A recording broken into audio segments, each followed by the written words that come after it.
Hello, heretics. I know. Don't look at me like that. I know. I said that I was going to post a new episode on the new moon and I didn't, but I have a good excuse. I got sinus surgery. I have dealt with chronic sinusitis my entire life, or at least as long as I can remember. And I finally got it addressed. So if you hate me, stay inside because I'm about to really let loose now that this is not hindering me anymore. So that's the big thing. I thought oh yeah, I'm gonna have like a nice little staycation. I'm gonna recover. I'm gonna record a couple of episodes. And no, I felt like shit for a couple of days. My head really hurt. My nose was bleeding like wild. Like I looked like the cover of Andrew WK's I Get Wet album, if you remember that. So you didn't want to see me on here. I couldn't even watch horror movies or anything that I wanted to do with my, little time off that I designated for myself. I couldn't comprehend anything that would require any real brain power. So I just watched a lot of game shows and ate Cheerios because I had no appetite and blew my nose a lot and bled a lot. But that's all over now. I'm basically healed and we're ready to rock. So let's rock. I did decide to adopt the cat that I was telling you about earlier, my foster fail. Not really a foster fail, though. It was always the intention to adopt her. But yeah, so now it's just the patient process of her and my resident cat becoming friends because predictably, Rhea, my resident cat, is, acting territorial, which I knew to expect, but Io, the new cat, is super, super passive and sweet. You would have no idea she's a kitten. She's so chill. So both of my cats are named after moons in the solar system, who also happen to be names of female wrestlers that I really love. So it really works in my house. So those are the main things going on. I don't know. Energy here in New York has been immaculate. Like, we're just in such a good place right now. I'm, so happy to be here. And yeah, I don't know. Good shit all around. Nothing really to complain about. So that's kind of the news with me. I hope you all have been good. I hope your summer's off to a good start. And let's get into the new episode, yeah? On the summer solstice, I pulled a 3-card spread as I often do. And I got all reversals, and I don't know. I used to not read reversals, and then I started to be like, well, I'll read them if like one card comes up reversed.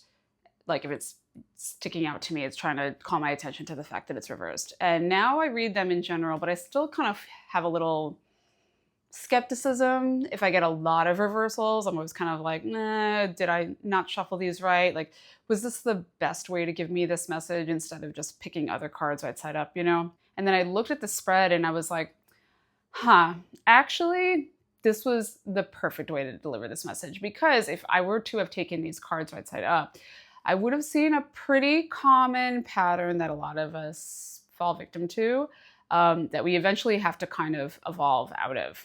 And showing it inversed shows that evolution. Today, we're going to be looking at a couple of cards that talk about when we stop being polite and start getting real. The real world. Just kidding. That might not be the only reference to in 2000s reality TV show on MTV that I'm going to make today, but it is about that. So I'm going to be dubbing this spread Villain Era, and it is the 9 of Swords reversed, the King of Cups reversed, and the 5 of Swords reversed. So let's get into it. Our first card is the 9 of Swords reversed. And I know that I touched on this card in the upright position a little bit in the last episode, but we're going to expand on it here today. So the 9 of Swords is, of course, our anxiety card. And I think it's fair to say that most of our anxiety tends to stem from interpersonal conflict or discomfort.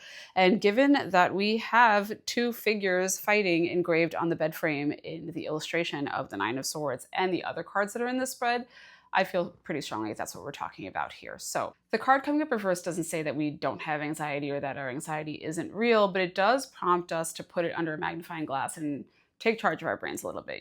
Like, is the danger that our anxiety is trying to signal to us actually that great? Are other people really thinking about us that much?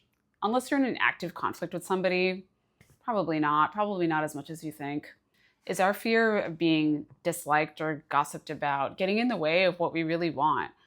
Do you avoid advancing forward because you're too afraid of stepping on toes on your way up? Are you favored and self-conscious about it? Fact is, people aren't going to like you for all sorts of reasons. They're not going to like you because you got an opportunity and they didn't. And the truth is that most opportunities have finite slots. And unless you are aware that someone is being unfairly overlooked because they're on the receiving end of some shitty bias or prejudice, to sacrifice an opportunity that's rightfully yours is shameful. To be a social martyr is shameful, I think. But people are gonna not like you for much pettier, stupid reasons. They're not gonna like you because you're friends with their ex, or you're friends with somebody who's friends with their ex. They're not gonna like you because you have a similar style to them and you also happen to coexist with them in a lot of spaces. You can be the most pure-hearted, selfless person on planet Earth and be super generous, and people will still be suspicious of you.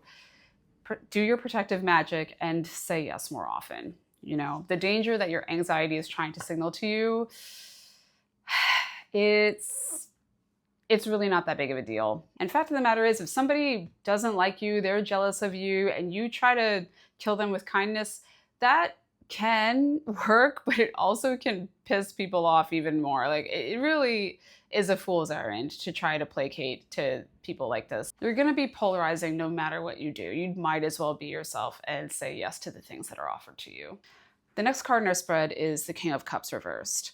Typically, the King of Cups is a leader who can hold space for their community. He's a conflict mediator, he's empathetic, and he can appreciate the nuance of experience, of opinion, of intellect in a room of varied company. I actually tell my partner that I feel that this is the card that best embodies him. He owns a gym and has for almost 20 years, and it's amassed a big community, and much like any room that has a lot of people in it, every now and then conflict can arise, and when they are unable to work it out amongst themselves, they will take it to him. What earns this person the title of king is that they're able to manage conflict in a way that considers all the perspectives while not being tight-lipped about their own values. You often see companies and celebrities who will refuse to promote causes or to take a stance, or will simply not talk politics.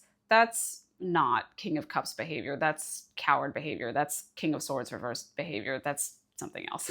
Those people don't build community. They just think everybody's money is green, and sooner or later, their silence becomes divisive anyway, and ultimately, that's what makes community sustainable or not, if you can really get down in this shit together. If you can't do that, you're not really community, you're just coexisting. It's irrelevant whether or not you all come out and agree, but you should feel heard, respected, and considered. The King of Cups reversed then says that we can consider and appreciate why someone may have acted against us. Maybe it's trauma, maybe it's jealousy, and we can still decide that these acts have rescinded access to us. Extending grace can lead to deeper understanding of the person that we love. Conflict resolution can form stronger bonds, but there is a point where forgiveness becomes a betrayal to ourselves, and the King of Cups reversed shows up when that line has been crossed. If you call out a friend for doing something behind your back and the first thing that they say is, "How did you find out?" Or they say, "I didn't tell you because I didn't want to hurt you," then I'd say that's a pretty good indicator of where that line lies. But in your gut, you know. If you leave an attempt at conflict resolution feeling like you weren't respected or you don't feel resolved, and the other person seemed more concerned with you not hating them than with understanding why what they did was wrong, and it weighs heavy on your mind for longer than it feels appropriate, then you run the risk of feeding your Nine of Swords cycle, and you have a responsibility to yourself to make yourself unavailable to the danger that they present. If you're in a dynamic where you've forgiven over and over and over, the King of Cups reversed is telling you that your compassion is dethroning you from your own life. In a more casual pairing, like coworkers, the King of Cups reversed sees the dynamic. It sees maybe their jealousy and your anxiety, and it just says, this isn't anything. This isn't worthy of the level of compassion and consideration that a king would normally dispense. It's normal human reaction. Acknowledge it and move on. The turning point that we've affectionately dubbed our villain era is really just when we've stopped putting other people in front of ourselves, we've overcome our fear of being seen, and we take our rightful spot at the table. You will always be the villain in somebody's story, and once you have accepted or even embraced that, then you can make it to the final stage in our spread. The fives in the tarot are all about loss and discomfort. So in this card, We're not the victorious, conniving figure in the foreground that is collecting all of the swords. We are the defeated, retreating figures in the background. But when this card comes up reversed, we won't be had. When we say, fool me once, shame on you, fool me twice, shame on me, we're talking about the Five of Swords, but in the reverse position, we've done our due diligence to prevent the second folly. The cycle of being wronged and letting it take up so much mental real estate in the Nine of Swords, the attempt to resolve the conflict in the King of Cups that leaves you psychoanalyzing this person in an attempt to bridge the gap between their actions and respectful behavior, while they're grateful that you're so forgiving and feel that they've been given explicit permission to carry on as usual, we're breaking that. Remember, swords are about our mental state, they're about our thoughts, and somebody who's playing a psychological game with us, if they win, they're collecting your swords. They take up brain space. Okay, I'm gonna make another reference to a 2000s reality show. So, in Jersey Shore, don't turn this off. If you're turning it off, you're not my people. In Jersey Shore, there's a really great exchange between Sam and Mike where Ron is cheating on Sam and Mike is just like, Sam, what are you doing? You know, he's out here making you look like a fool. He's getting girls' numbers, he's dancing on other girls. And Sam is just like, I know. And he just doesn't get that. And Mike is like, no, you don't get that. Are there plenty of instances where intent and impact misalign? Sure. Are people specifically out to hurt you? Probably not. But if people in your life do things that they know are going to hurt you and they don't care enough to stop short of doing it, I think that you should take that personally a little bit more often than maybe you are. Especially if you're somebody who feels that they're very forgiving and gives a lot of chances. And when it comes to people who we share space with but we don't have strong bonds with, it's not your responsibility to dim yourself just to play by some unspoken social code to maintain what you've decided is a level playing field. In fact, if you're like me and you align with the self-theistic ideology of Satanism, then I would say that that's a great irresponsibility and disservice to yourself. Hello, hail yourself. Here, we take what we've earned without guilt. And while other people shouldn't motivate what rooms you put yourself in or what pace you move at or how you direct yourself, it feels pretty damn good to know that the people who wish you ill are going to see your face everywhere, and it feels even better knowing that you got it for being exactly who you are and not apologizing for it. Let them talk about you. Let them speak your name. If you ask me, it only invokes your power. People can perceive jealousy when in somebody's slander, so let them raise their stock. I do want to reiterate, I am a big fan of conflict resolution typically. I actually think it's one of my stronger suits. I do think that we are really quick to throw people away, and it does perpetuate this infantilized state of interpersonal connection and intimacy without developing our capacity for how complicated our fellow human beings really are. This isn't a call for sanctimony, please. That's like the entire opposite of the point of this series. It is about not letting other people's insecurities about you put you in a corner. You can't always change somebody's mind about you. Not everyone deserves this level of grace. Take what is yours. That's it for today. Thanks again for hanging out with me. I will come out with another one on the new moon, okay? I feel very strongly that I want to keep up with this cadence, so it's good for me to have a deadline. So I will see you then. Until then, be well, raise hell, and I will see you on the new moon. Bye.